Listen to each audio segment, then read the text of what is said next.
దగ్గుబాటి రానా, Chennai beauty త్రిషల మధ్య చాలా కాలం ప్రేమ కథ నడిచిందని టాక్ ఉంది.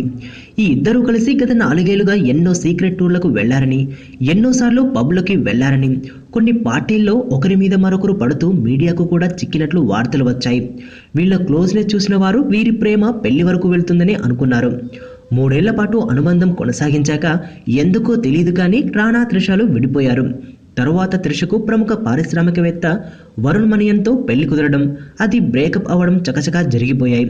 త్రిషతో బ్రేకప్ అయ్యాక రానా ఫుల్ ఫ్లెడ్జ్డ్గా కెరీర్పై ఫోకస్ చేశాడు.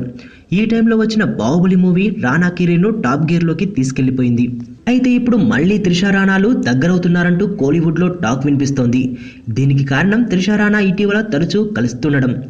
త్రిష ఇటీవల ఓ సినిమా ప్రమోషన్కు హైదరాబాద్ వస్తే ఓ రాత్రంతా కనిపించలేదట. ఆమె ఎక్కడికి వెళ్ళిందా అని ఆరా తీస్తే ఆ రాత్రంతా త్రిష రానాతో ఉన్నట్లు తెలియంది. దీనిపై త్రిషను నేరుగా అడిగితే ఆమె కూడా రానాను కలుస్తున్న మాట వాస్తవమే అని యాక్సెప్ట్ చేసింది.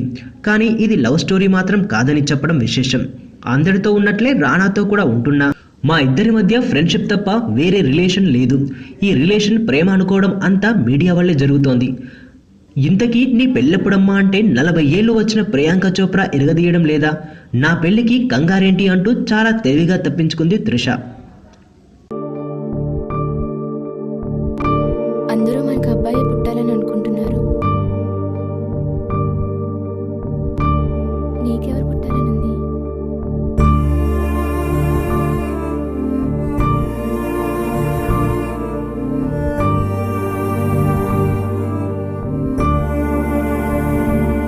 ఏంటి నందు మాట్లాడట్లేదు?